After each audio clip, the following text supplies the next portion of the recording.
Hello, everybody, and welcome to Geopolitical Trends, where truth matters. Excited to be with you as always. Hope you guys had a relaxing weekend and you just chilled out, did nothing. Sometimes it's good not to do anything. So, anyway, I'm very excited because of the topic I'm going to be addressing for you. This one has two dimensions to it. One of them has to do with the acquisition of Iran. Iran's acquisition of the surface-to-air missiles from China, the SAMs, and the second one has to do with the upgrade of the Iran or the replacement of the Iran air defense system. Now, one thing has not been disclosed openly as to who really replaced the air defense system. So we're gonna be talking about all this in addition to providing you my own analysis about this major developments that is now raising serious concerns inside Tel Aviv or Israel for that matter. So, but first, let's say hi to our wonderful community. As always, Willie Holman, good to see you. Taiwan still. Alwan Omer, good to see you. Coach Hoy, as always. Laval, as always. AF Garden, Carleon, good to see you. Salam to you. Timeline Dankle, Abdufal. Oh, I like this one. I'm going to share this with you. Look at this one, guys. It's 1 a.m. Where let me see. The China the side you don't see is joining us from. So it's from the city of Fuju. Good to have you here, man. Yeah. Musadem, good to see you. Alice Talukin, Army with Harmony, as always. And Francis Tango. All right, guys, let's go in because we got a lot to cover. First of all, I'm going to do some housekeeping quickly here to remind you to join me for my conversation with none other than Giant Bahandari at 1900 hours, 7 p.m. my time here. So we will be addressing the failure of the Chewala. To those who know what I mean by Chewala, you go check it out. Anyway, we're going to be talking about this, the failure of Modi, of course, on all fronts. So remember to join me for this conversation at 1900. Also, I am working to coordinate in due time with Dr. Yan Lian, who's going to be visiting us here on the channel to talk about really some key information. Speaking of that, guys, I'm going to share a link with you to an interview. I listened to her. She was interviewed by my dear friend, Dr. Warwick Powell.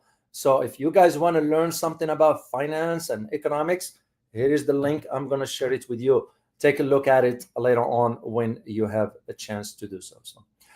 All right. The last thing before I forget, guys, I want to say thank you for the survey to those who took the survey. When I asked the question, has Trump become a part of the deep state? 90% of you said yes, 5% said no, and 4% say, I don't know. So thank you for taking part of that survey. And to me, it became clear as to, where things are headed. America's going down. There is no other way of looking at it. And I don't shy away from saying this. It's because the truth has to be told. No cherry picking, no whatever. It has to be told as is. We are going down due to our own mistakes, due to our own failure. Shouldn't be blaming other countries for that.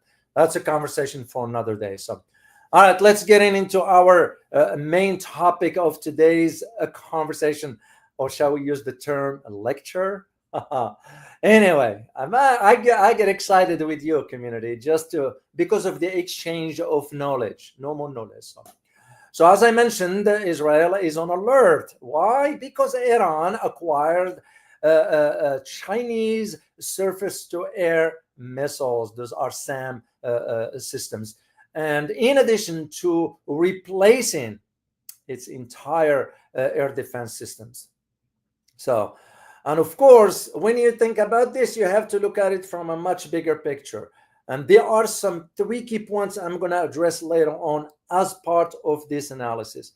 Suffice it to ask right now, the key question, how will this upgrade in the military hardware for Iran change the equation on the ground? Because we can't ignore this question. It certainly will.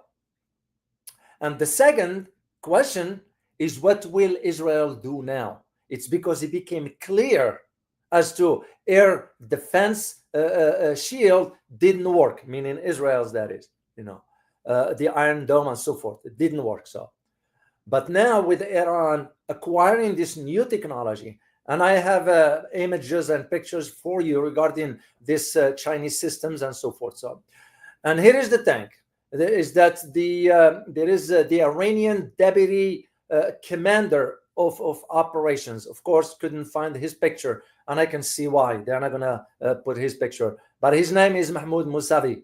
So he was the one that announced, it's coming from him directly, that Iran has officially replaced the defense air defense system. Of course, as you know, it was damaged during the military confrontation with Israel, and Israel targeted specifically the air defense system. So now, there, of course, Mousavi, the Iranian army deputy commander, he doesn't have to hide or doesn't have to sugarcoat it. He did say openly and publicly that the Iran's defense system were damaged. Yeah, and as I'm going to share word for word with you. Here is what he said. Let me get this quote here. So, some of our air defense systems were damaged, and we cannot hide this. But our colleagues used domestic resources and replaced them with alternative systems that were already prepared to maintain airspace security. End of quote. Now, I will challenge the last part of the sentence. I'm not saying he's lying, but I'm going to challenge one aspect of it. And this one has to do when he said replace with alternative system. Yes, you could have an alternative system in place just in case. But to me, it's kind of when I put the two and two together and figured, okay, if you are acquiring the Chinese SAM or surface-to-air missiles, you're going to need to have the batteries that go with it along with the air defense system that can work with this. And again, I'm not saying it's lying. It just, that's my own interpretation. And please, if any of you has a different take on this, please share it with the community. So, and here is the thing. As I said, it was mentioned that during the Israel attack on Iran, did the destroyed the air defense system. So suffice it to say, and this is where I found it very interesting, because I read through the entire report that he issued, that the agency that reported this inside Iran, did not indicate that any foreign air defense system has been imported in recent weeks. And that leaves a lot of interpretation to that. So suffice it to say, we need just to keep that in mind. And I want you to keep in mind that this air defense systems that's been implemented, that change now the equation regarding what lies ahead moving forward. So this is what I'm saying. Israel might not disclose this, but it is on alert, given now the surface-to-air missiles have been already put into operations. So that's just a fait accompli, as we say. So I also had a chance to read an article by Sean Matthew. Sean Matthew is a journalist with the Middle East Eye. It's a good publication. I read some stuff from them, especially pertaining to geopolitics and when they address this kind of issues. And this particular article had to do with the Chinese surface-to-air missile batteries that Iran quickly acquired. And so the reason I acquired this, of course, it has to rebuild its defensive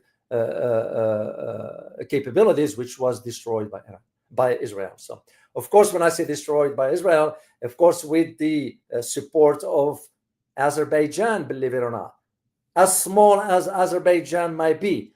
And again, I am preparing. I've been sitting on one particular analysis regarding this country, didn't want to release it yet. I will release it in due time, but you will be shocked and surprised to find out the role that Azerbaijan played in facilitating Israel's attack on the Iran defense system. So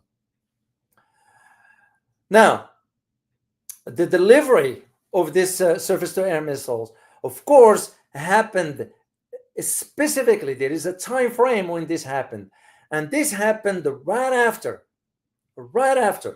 between that time of right after the ceasefire was announced. Well, the ceasefire wasn't like sort of 100%, if we may use the term. So, and this is where sort of when Iran was struck on June 24th, right after that one, it was an announcement by an Arab official who wants to remain anonymous. And I can guess here, because remember, most of the Arab leaders will do the bidding for the United States. There is no mystery about it. There is the reason why this individual, the official, I don't claim to know who that is, but if I am to guess, given my professional background in dealing with those countries in the Middle East, I will know exactly which country to point to. Suffice it to say for now is that this Arab official who was familiar with this intelligence, as I said, spoke on the condition of anonymity, because he wasn't authorized or she wasn't authorized to discuss. Of course, we go with he most of the time, because in the Arab culture, you still have the male dominant. Wasn't authorized to discuss this sensitive intelligence. So, and what he said basically was that Iran went immediately into ensuring access to backup and reinforce its air defense systems. And interesting enough is that at the same time, the White House was informed about this. And that, to me, makes the point as to why this Arab country will have to announce this without disclosing, because they have to feed the information to the White House. Remember, during just around that time, prior to the attack by Israel, who went to Iran? It was none other than the defense minister of Saudi Arabia. Do you think he want to talk about Saudis? No. He was on a fishing mission, if I may use the term. It will be a mistake to trust the Saudis. That just the way I again, based on my experience working in the country, Saudi Arabia that is, and in the region. The one thing that was not disclosed, of course, not by only the Iranian, but even by this official, the Arab official, is that he didn't disclose how many surface-to-air missiles Iran received from China. It's not a secret now that they did receive these systems from China. It's nothing secret about it. So, and this is why even the director of operations of the naval operations of Iran sort of confirmed that particular information. But if you only understand how this works, why China went ahead with this, it's no brainer, because China imports massive amount of oil from Iran. So, given that China is the largest importer of Iranian oil, and that is why it's very, very important to understand these particular aspects of it. So, now, what does it say about the relationship between China and Iran? And I'm going to get into the Russia side of the arguments into all this. So, as I mentioned, because China imports so massive amount of energy, oil from Iran, it makes perfect sense to deepen this relationship, which, by the way, it goes way back. I remember, if I am to recall, one particular meeting between Mr. Wang Yi. Let me see if I have a picture. I don't have the picture here. It was when Iran and China signed the strategic partnership agreement, and among this was one of the requests by Iran to get a hold of the Chinese weapons. And at that time, China didn't move forward with it back then. We're going way back a few years. So, and this is why when you think about how this relationship is going to move forward, the deepening of this relationship, it's because at the same time, when you see China and Iran deepening their relationship, Russia appears to be keeping slighter distance. And that's begs the question as to why. Well, now it's almost becoming clear as to why Russia is backing down from providing advanced systems to Iran. It's because when you look at who is in Israel, a lot of Russian-speaking Jews. And that's where it puts Moscow in a limbo as to whether to go ahead and provide those advanced weapons to Iran, because Iran won't hesitate. And I'm going to be sharing with you the massive devastations that Iran caused in Haifa for the oil refinery as we move forward. And that becomes clear. I know at the beginning, a lot of people didn't understand what the heck Russia is doing, not supporting Iran in a time of need. Now you have your answer. Because also Russia has to calculate about its Jewish population inside Israel. Well, that's kind of, okay, which side are you in, Russia? And this is what compelled or convinced Iran, you know what? We're not going to be holding our breath on the Russians. We're going to move forward with the Chinese. And that is the reason why he moved regarding China. I remember when I wrote my Iran book, and I'm going to share an excerpt with you regarding these deepening relations between Iran and China. I wrote the following. Regarding China, observers have noticed in recent years its increased economic, military, and political footprints in the Middle East, meaning China, that is. The pursuit stems from two main reasons. One, China's need for access to energy sources, mainly in Saudi Arabia and Iran, given its proximity, especially when it comes down to Iran, its proximity to the Caspian Sea. And of course, two is China's economic involvement in the region, or West Asia, that is, facilitates expansion of its political sphere of influence.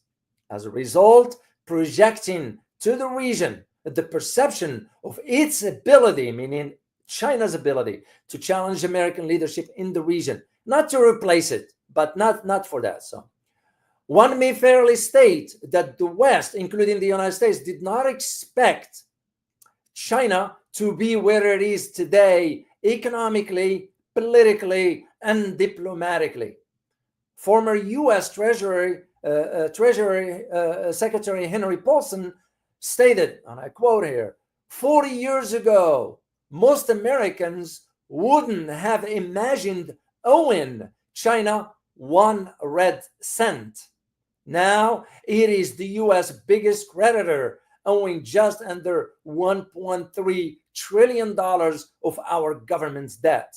It's enough to make the head spin, or for Americans to wonder how the world got turned upside down so fast. This is what I argued back then, just to put this in perspective for you to understand why Iran made the decision now to move forward regarding its armament. So, of course, as we know, Israel at that time had some sort of air superiority. We're not denying this, given that the weapons we are providing it, including the F-35s and so forth. So, and that is why Israel was able to destroy Iran's ballistic missile launch pads. Not all of them, of course. Here is another truth that a lot of people do not know, is that what Iran used, all the missiles it used and all that stuff at the beginning, those are the old systems that it has in old stockpile, in its own stockpile. And they wanted to use those first to see, first of all, what the response of the Israeli air defense, to see what the reaction is going to be. And it became clear to them, if they were able to enter or break through the Iron Dome with the old system, can you imagine what they're going to do with the new ones? And despite what Iran sort of experienced as far as the targeting of its and the assassination of its generals and scientists and so forth.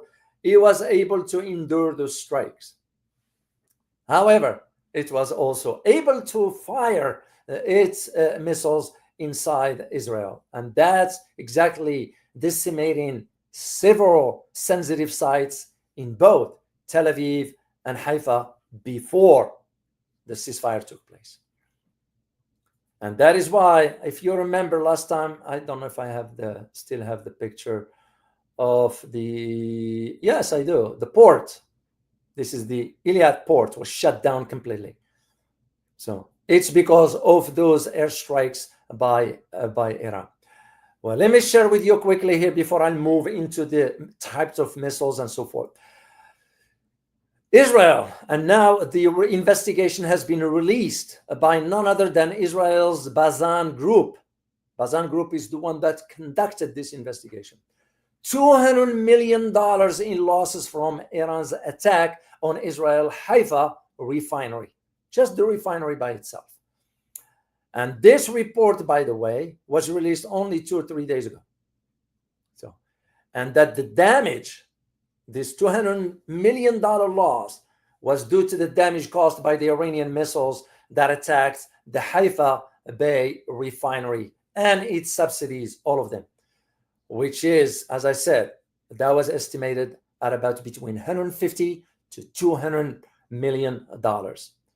And this is why this particular company, the refinery, has sort of informed the Tel Aviv's stock exchange that it's already received. I think they just wanted to calm the nerves of the investors.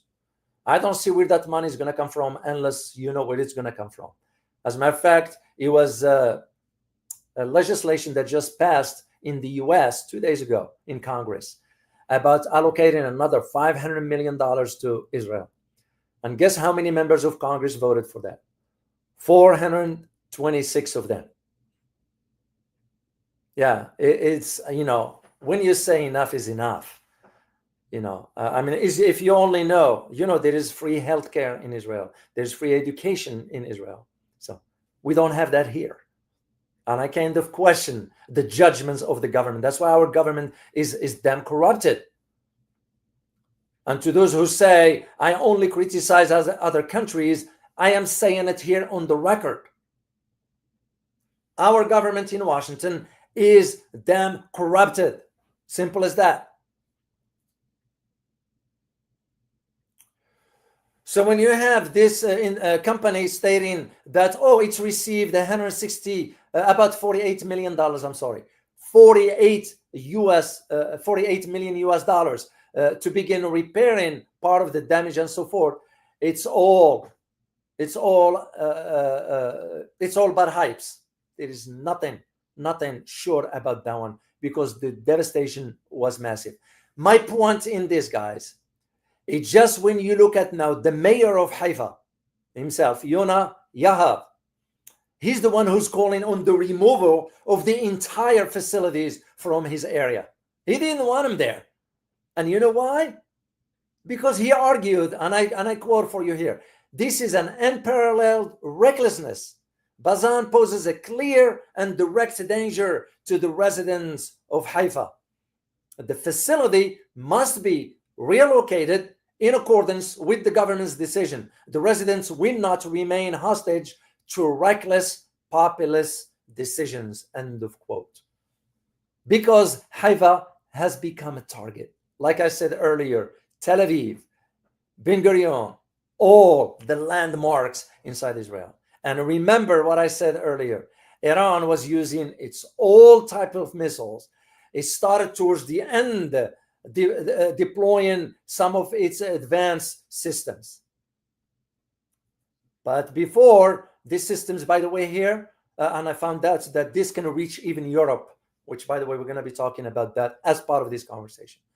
So when you think about was Iran just testing the waters with those missiles? I think so. And it became clear to them what's need to be done. Now they acquired the Chinese air-to-surface missiles, the equation now has changed. This is the way I see it. And that is what's important to understand in this conversation. Liking this video so far? Don't just be a watcher. Go ahead and hit the like, share, and subscribe button. And don't forget to tap the bell so you will not miss any of my videos or live streams. This way, you will be supporting a channel that stands for the truth and objective reporting. The choice is yours. Thanks for your support. And yes, I do appreciate your support, guys. I would greatly appreciate it if you are new here to subscribe to the channel. Now, let's talk about the Chinese SAM, or surface-to-air missiles. Very, very important. And what's important about this? I'm going to show you a picture of an old system here. This is the HY1 system. That was way back. So why is this important to understand? Because you have to go back. Pardon me, let me take a sip of water here.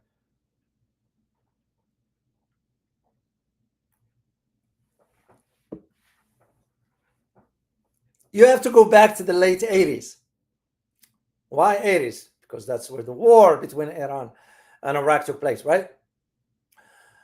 And Iran at that time received the HY2 Silkworm cruise missiles from China.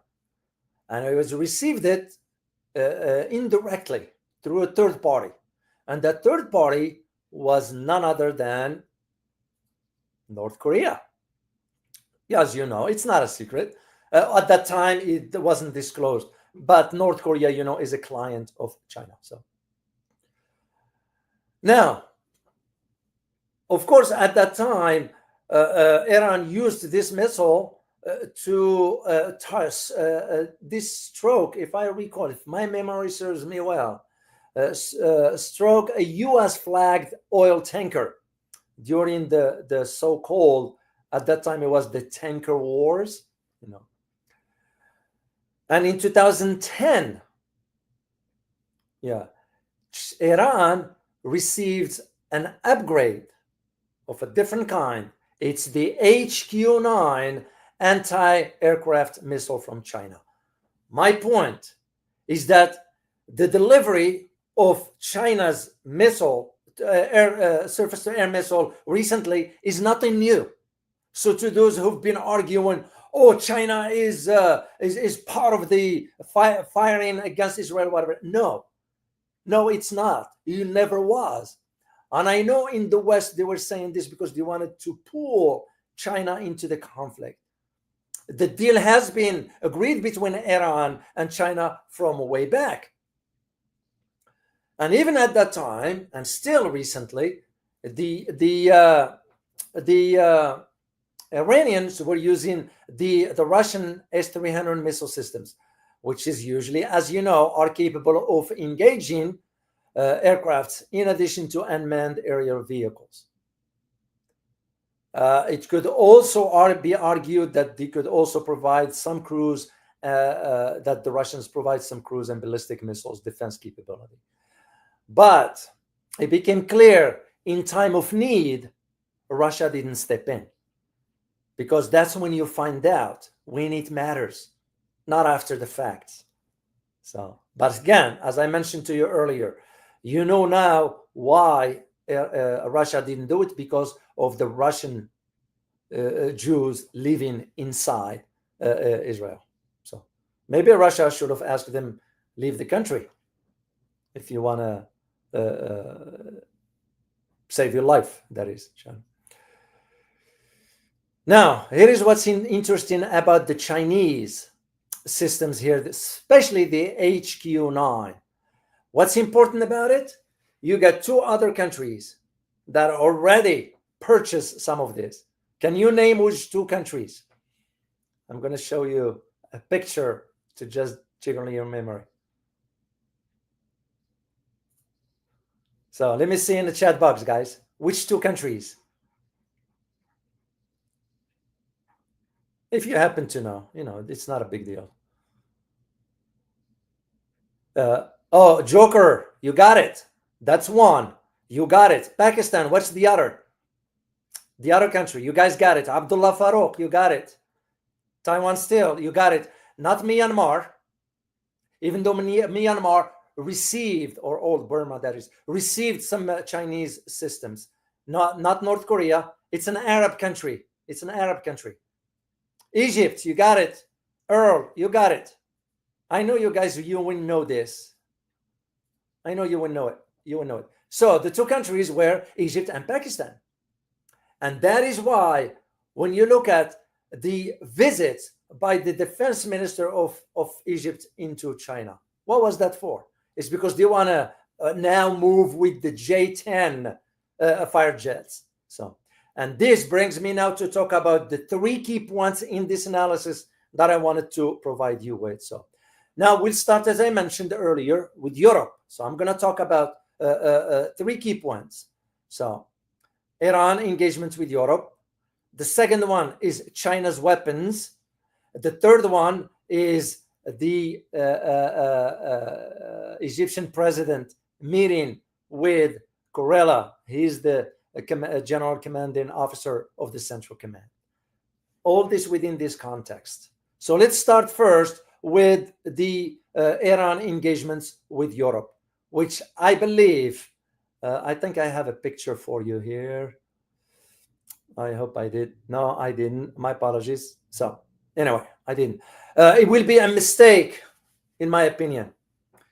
It's because as of this morning, and I'm providing you information that I just received this morning, is that Iran is accusing three countries in Europe, Britain, France, and Germany, of failing to respect the 2015 nuclear agreement.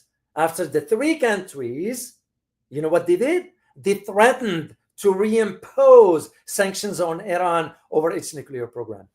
So that begs the logical question, why the heck, why on earth will Iran even consider entering into negotiations with Europeans?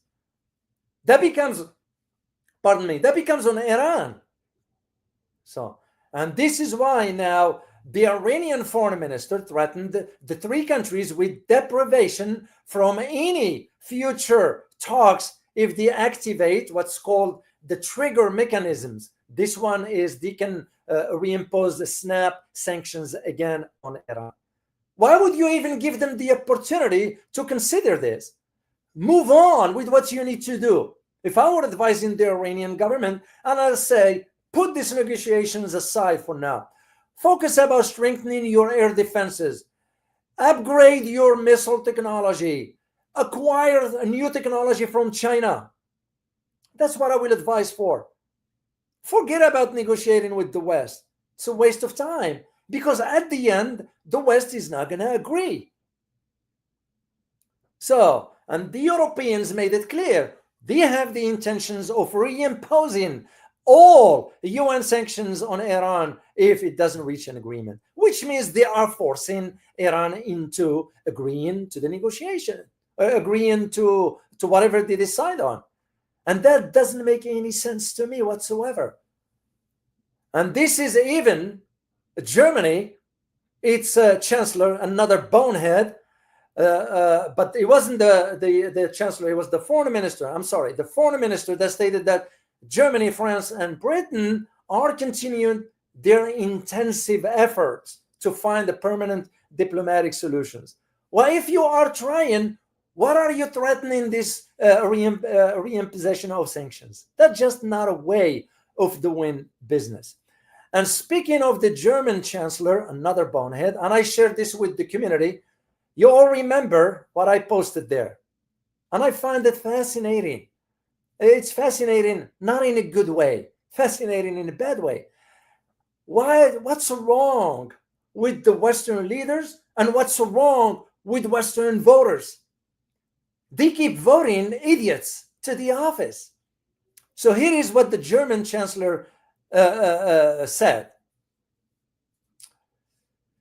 And what I shared with the community. And he did say that he thanks Israel for its dirty deeds. Yeah, this is what he said during an interview with ZDF television on the sideline of the G7 summit that took place in Canada. Here is what he said, word for word. And I quote, "Israel is doing dirty work for all of us. All I can say is that I have deep respect for the Israeli military and the leadership of the Israeli state who has the courage to do this." End of quote. And that's why, to me, when I put this for the community, I was like, it looks to me that Germany just replaced a bonehead with another. I just couldn't fathom. I mean, we have the same here. I'm not criticizing just Germany. We have an idiot here in the White House. We have corrupted members of Congress. Remember, 426 of them voted in support of allocating an extra $500 million to Israel.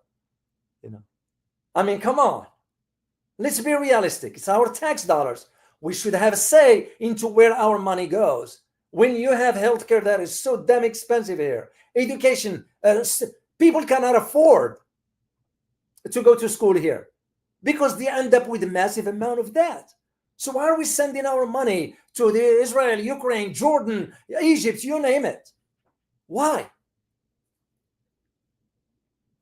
And that is what I need you to understand about this aspect. Iran needs to think strategically and pragmatically. Forget about dealing with the Europeans in a pragmatic way. They, Europeans and collective West, no intentions whatsoever to enter negotiations in good faith. This is where the problem. So why would you waste your time? Second point is the Chinese weapons. And this very, very important for you to understand. So I'm going to share pictures of you, with you rather, of the China J-10C, very multi-role fighter jets. You're already seeing the Iranian flag there. So, but I want to show you, first of all, let me start with my own understanding here of how, because now what you're going to be seeing, or we're going to ask the question, are we going to be seeing now the Chinese fighter jets flying in the skies of Iran? And if we are to ask this question, we're going to have to ask a second question, which is, logical. Is Iran foregoing Russian Su-35s? Let me show you a picture of the Russian Su-35s. That means that Iran now is foregoing the Su-35 for China J-10. Very important to understand these dynamics. So here is the thing. Since entering the service, which was, of course, in 2000, if I recall, the Chinese launched this one in 2005. I was still in DC at that time, so I was very keeping an eye on the developments, especially on the international or global security aspects, and one of them has to do with the military upgrades. So the Chengdu J-10, so it is also known as the Mighty Dragon, by the way, which here is the picture right there. So the important aspects of this is that has been a cornerstone of the Chinese Air Force modernization. This is one. So, and why is this important? Because this is considered China's domestic production of this multi-role fighter jets, and one that has some capabilities, like, for example, advanced technologies and capabilities that rival those of the West, even rival those of Russia's fighters of the same generation, because that was the fourth generation at the time when they came out. And China has one advantage. I think the Russians have also that advantage. Both countries, Russia and China, they use their own navigation system. They don't have to depend on GPS. US. China, of course, with its Beidou, makes perfect sense. Except that China has an advantage over Russia and America, of course, when it comes down to those fighter jets. And this one has to do with the cost. The cost of the J10C runs roughly, give or take, between, at least my research, what I remember, between about 33 to about 48, give or take, or $15 million per unit, of course. And why is this important? Because it makes it more affordable for countries comparison to F-35s. When you think about the F-35s, all three categories, F-35A, F-35B, and F-35C.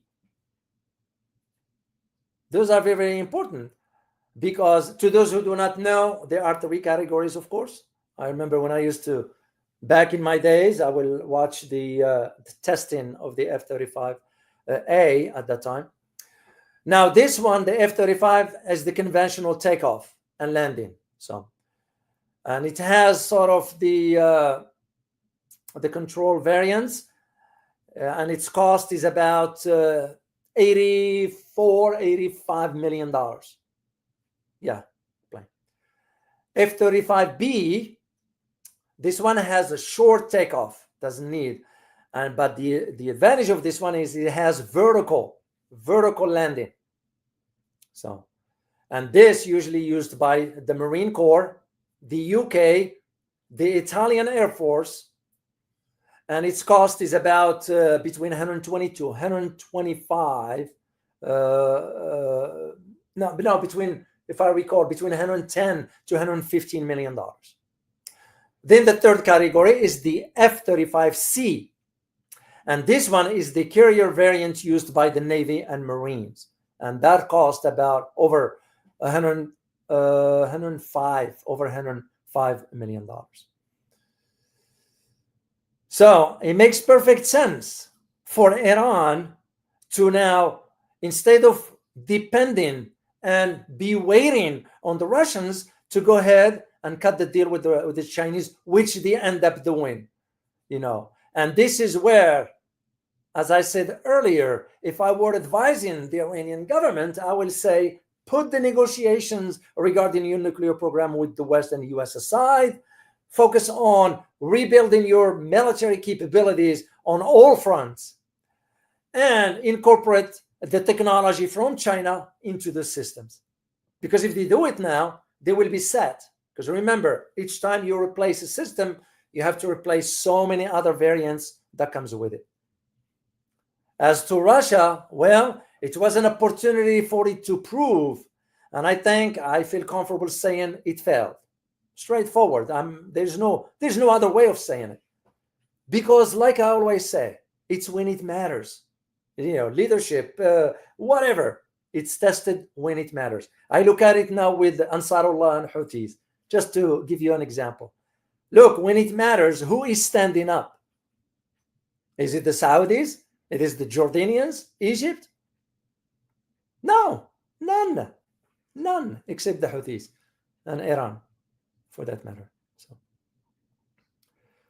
And this is why, to this upgrade, of this J10C that China got involved in, those are similar, if not better, than the Western fighter jets, and that in itself provides the pilots some sort of very, very maneuverability, the ability, the agility for the fighter jets to conduct the mission successfully, and with, if I may use the term, with great efficiency, if I use that one.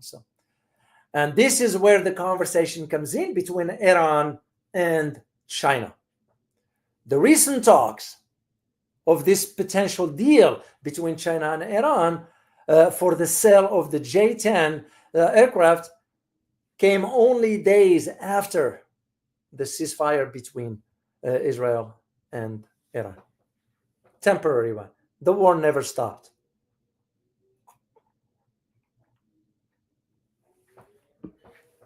Actually, Israel realized it dug itself in a big hole, in a deep hole. Because if Iran would have kept firing missiles, they will really destroy Israel completely. That's my belief. Because it became evident. That's why they agreed they agreed to the ceasefire because they know I was coming. And that question, and I'm going to ask you the question, guys, did Israel lost the war against Iran or vice versa? What do you guys think? I'd like to have your input into this. Did Israel lost the war against Iran? And I know there are some out there saying, no, Israel destroyed Iran. It did cause some damage. There is no doubt. We're talking about the big picture here.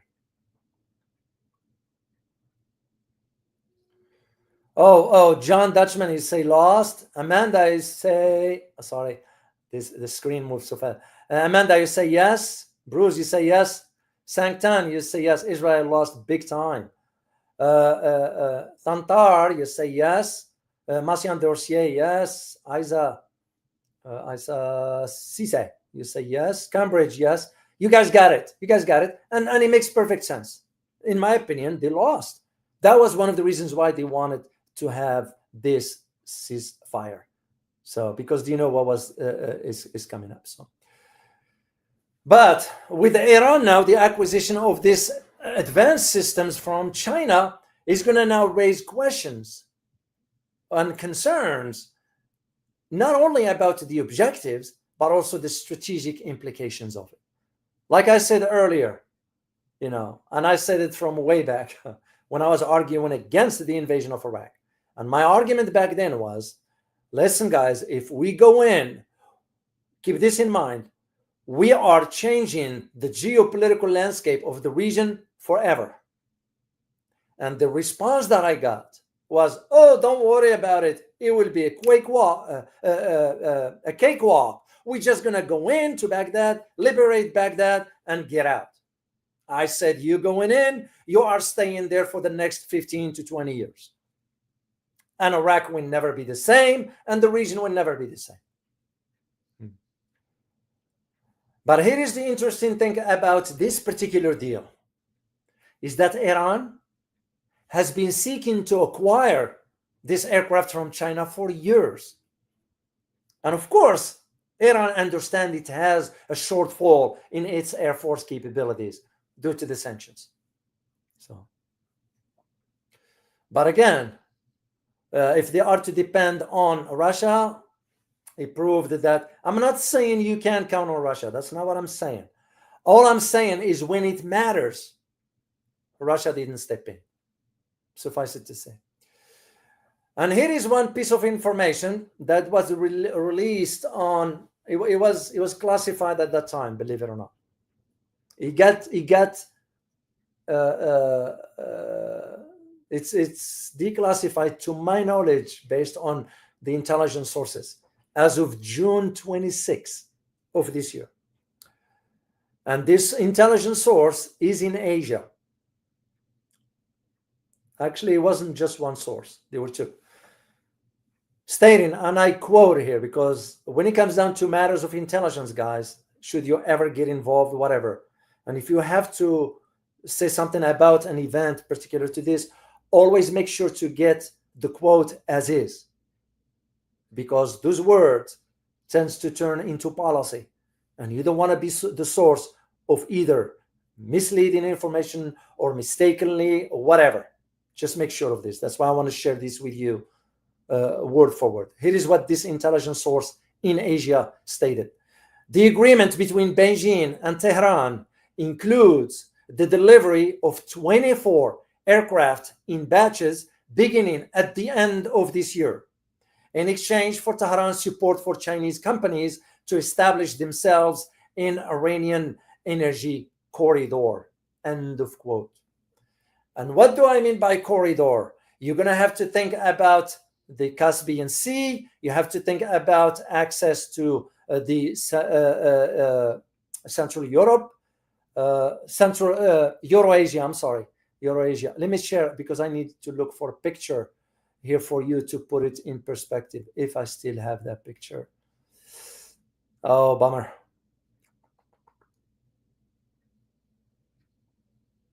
Let's see. Yes, right here. I know it's in Arabic, guys, but I'm looking and at the top here: Armenia, Azerbaijan, Turkmenistan, Afghanistan, Pakistan, and Iran here.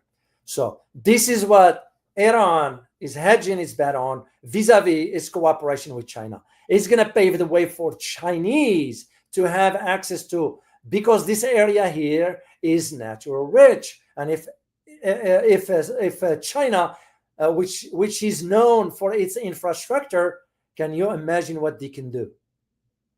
So, in addition to that, when you consider also Iran's access and control of the Strait of Hormuz, this is what I'm saying for considering what Iran is thinking about. So, and to Iran, this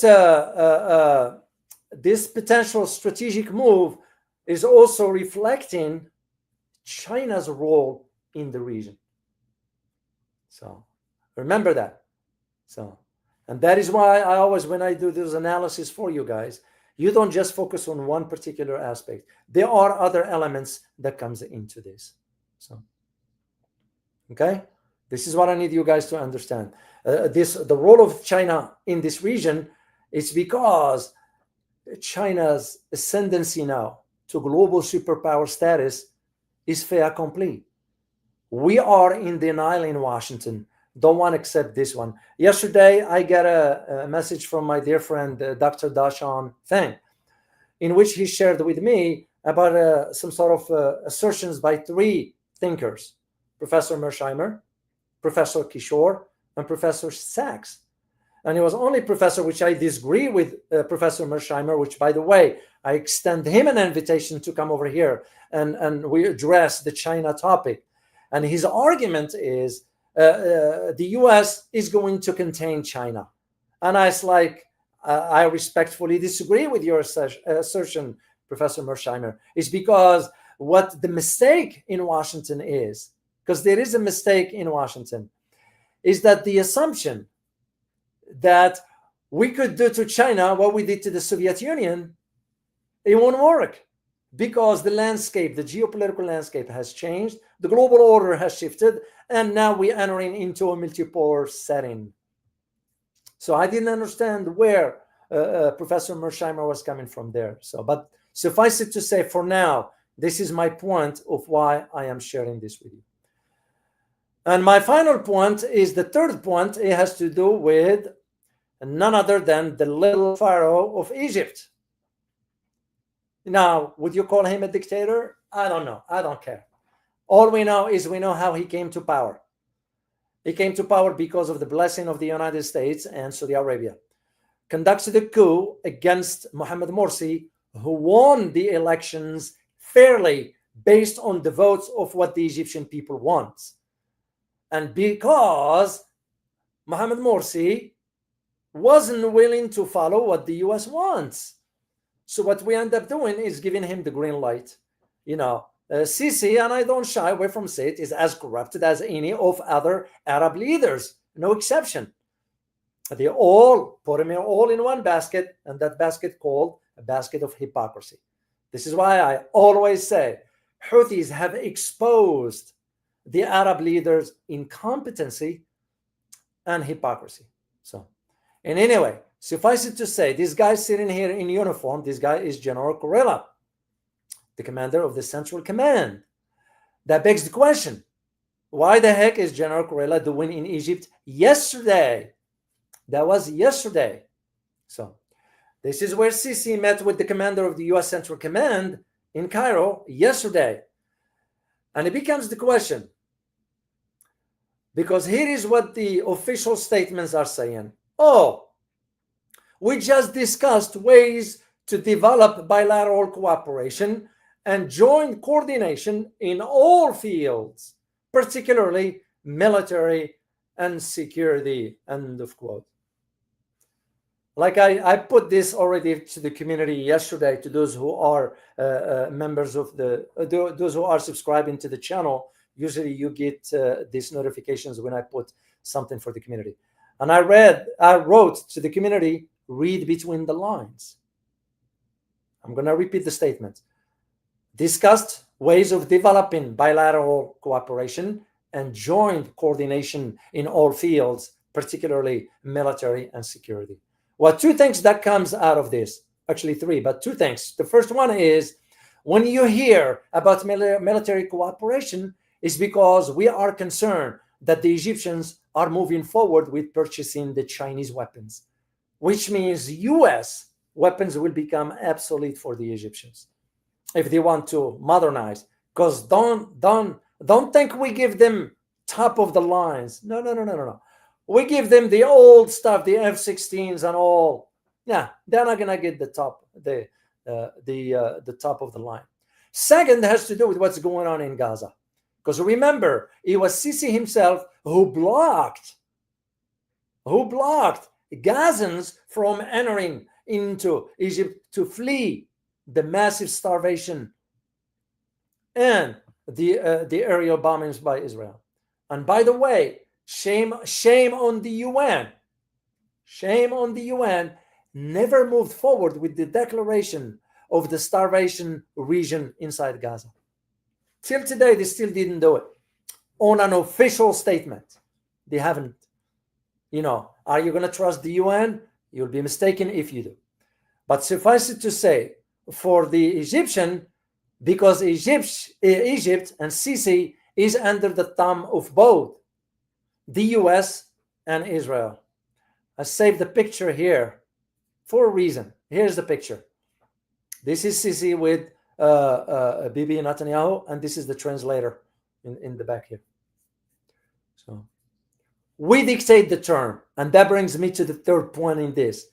This is not about just discussing military and security. This is also about getting marching orders. And that's exactly how this is going.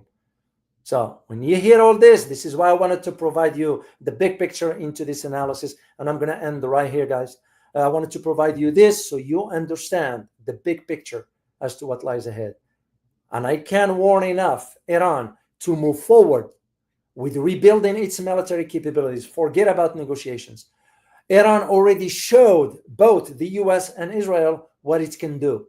I don't think so. For us, the US have the stomach to go for another war, given what's going on with the Epstein stuff here, which if you only know who's involved into that, what a shame, what a horrific, when you have 12-year-old girls being used for sexual pleasure by those, it's shame. It's shame. The degradation of the morality here reached a bottom line, rock bottom. There is no other way of saying it. If it were up to me how I will handle those guys, you all know what I will do. Once proven guilty with all the verification and evidence, I will not wait a second. I'll line them up and take care of it. Same with the corrupted members of Congress. I'm going to end this this analysis here with an excerpt from my book, Volatile State, Iran in the Nuclear Age. It is what I wrote to conclude this. The US now tries to minimize its footprints in the Middle East after its disastrous invasion of Iraq and political paralysis in dealing with the civil war in Syria and Yemen. Meanwhile, China realizes that it makes sense to pursue its foreign policy in the region. China's policy will not challenge the US leadership in the region or whatever is left of it. Instead, China focuses on strengthening its economic ties with the region, mainly in the energy sector. Yan Sun, an author and non-resident fellow at the Brookings Institute, argue the underlying retreat pursuit philosophy of March West still anchors on a zero-sum perception of the US-China relations. As the US pivots away from the region and becomes deeply immersed in Asia-Pacific, it needs to seriously consider the implication of and prepare for China March West. This is what I shared back then. So anyway, guys, to those who wants to get a copy of this book, guys, I do have a link somewhere. Yeah, right here. So let me share it with you guys if you want to get a copy of this book. And by the way, I'll be happy to answer any questions once you read the book. And yeah, I put it in the chat box for you guys.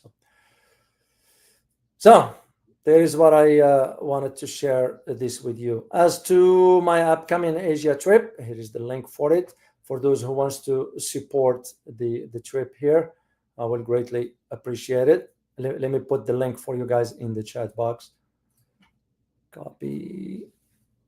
And I'm very grateful to those who bought me tea in support of this. So thank you very much for that support. So once again, guys, remember to join me tonight for my conversation with Giant Bahandari about Chaiwala failed card of failures regarding his tenure. He's been, do you guys know, Modi's been in office for almost 11 years now and has nothing to show for. You know, I don't know if you ask an average India, but anyway, we're going to have Mr. Giant Bahandari, who is a friend of the show here, and he's going to be sharing with us some of his insights, and we'll just go from there. So anyway, guys, I look forward to seeing you next time. As always, remember, geopolitics impact your daily life in more ways than one. Till next time. Bye-bye.